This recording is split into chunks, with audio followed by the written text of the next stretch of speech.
The Predator lore has really got me thinking. I've rewatched a lot of the films recently, and after seeing the trailer for Killer of Killers, I can't help but feel like the Predator has just turned into yet another generic, over-the-top movie monster, and that's a real shame. Let's have a proper look at why I feel this way. Bear with me.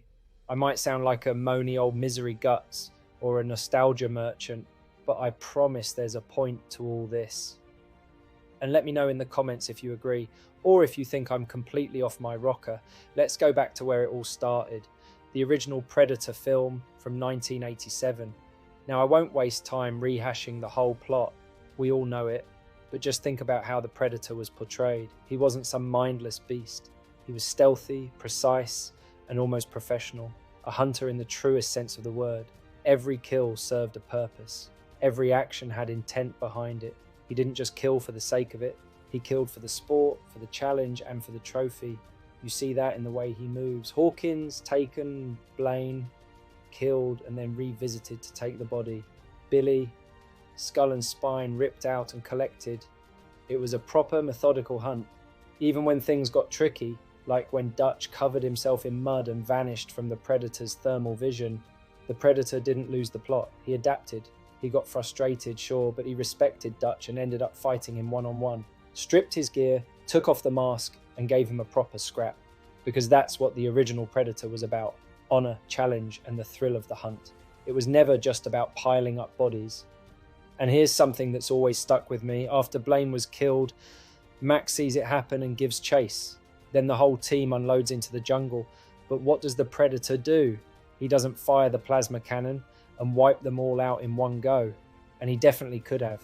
Instead, he disappears back into the trees. Why? Because it wasn't about senseless killing. He was playing the long game, stalking, selecting, hunting. He remained true to his character and his code. That kind of restraint and discipline hasn't been shown since. Sure, there are rare moments where you catch a glimpse of that honor again, like in Predator 2, when he spares the pregnant police officer, or in Alien vs. Predator, when Scar realizes Wayland is terminally ill and doesn't see him as a worthy kill. But most of the time now, the Predators are just butchering anything that moves. Killing humans just because they're there or holding a weapon, that's not a trophy. That's not a hunt. Like I said before, if that's how they operated, the original film would have been over in 20 seconds. Dutch and the team would have been slaughtered stepping off the chopper, and that guerrilla camp would have been decimated before Dutch's team got there. Fast forward a bit and the waters start to get a bit murky. Predator 2, a film I do really like, by the way, expanded the lore and gave us some cracking moments. The city hunter was younger, cockier, and more aggressive, which made sense. But even here, we started to see the rules bending. The very first scene with the Jamaican gang where he kills them all and the train sequence stands out. The Predator slaughters a load of armed civilians in a packed subway train. Yeah, they all had weapons, but it wasn't a hunt, it was a cull.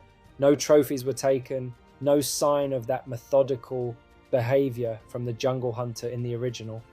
However, I did love that scene, and rest in peace, Bill Paxton. Then we get the slaughterhouse scene. It's understandable. He's ambushed, cornered, and under attack, but even so, the focus shifts from hunt to chaos. Again, this isn't how the Predator behaved in the original when Mac and the team were shooting at him.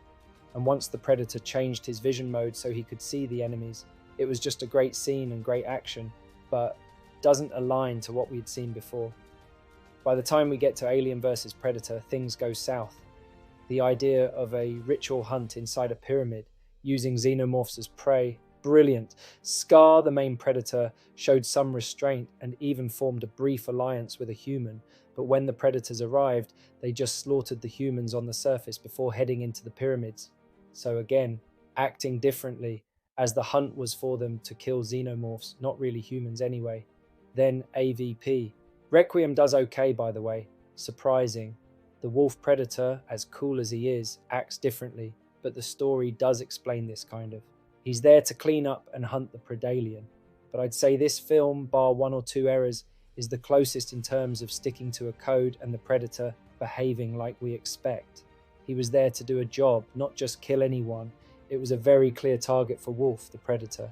Then you've got Predators 2010, which introduced the idea of a game-preserved planet. Again, conceptually great. Different clans of predators, bad bloods, who have abandoned the traditional rules of the hunt. Fine, because the film actually explains these are rogues. But again, the more brutal ones don't collect trophies, don't show honor, and kill people who aren't a threat. If you're going to break the rules, fine, but explain why. And they did, to their credit. The Predator, 2018, is where it really fell off a cliff. We get this whole backstory about a rogue predator working with humans, only to have him kill an entire lab full of unarmed scientists and some special agents who were armed. But why kill the scientists? What's the point of that? Not a challenge, not a hunt, not even remotely honorable. And we as humans were meant to be working with this predator. It makes no sense at all. And then we get the big upgrade predator who just goes on a mindless rampage. It's like they took a giant rubber suit and said, right, just kill everything that moves. There's no logic, no trophies, just loud and lazy violence. And that's when the predator as we knew it died. And then we arrive at Prey, which had real potential. A stripped back to basics story, a new environment, new time period, and a younger predator. It started well, hunting a snake, then a wolf, then a bear, all using no tech. And you thought, right, here we go, a proper build-up. But then, halfway through, he just flips into a rampaging murderer, John Wick style, slicing up humans left and right using gadgets and explosives that were way too advanced for the enemies. Again, where's the trophy taking? Where's the selectiveness? Where's the purpose? There was none. And that is one of the reasons I think that film isn't great. But loads of people love it, so big up to it and the team. Now, with Killer of Killers on the horizon, it looks like we're heading even further away from what made the Predator special. The trailer's full of gore, flash, and brutal executions, which, yeah, look cool, but they miss the whole point. Predators aren't just intergalactic psychos. They are hunters, trophy collectors, honor-bound warriors who live for the challenge of worthy prey. That's what made the original film stand out. That's what gave it tension and personality. Without that, they're just another monster on a rampage. And I know that's what a lot of Killer of Killers will be. I'm sure it will be a fun watch, but it's just not what was intended for this iconic Stan Winston monster design. I know Predator Badlands will probably try something new, but I fear it will be all action and further away from what we fell in love with. I mean, we've already seen the design and the intro of a kaiju type monster that regenerates. I think we know how this one will go, but I'll keep an open mind. All I'm saying is we need consistency. Not identical films, but consistent behavior. You can have different tribes, different tech, different worlds, but the core values of the Predator should remain. The hunt, the rules, the trophies, the challenge. Anyway, maybe I'm just old and miserable. Let me know what you think in the comments. Do I have a point, or am I just clinging to the past? Cheers for sticking with me, and I'll catch you in the next one.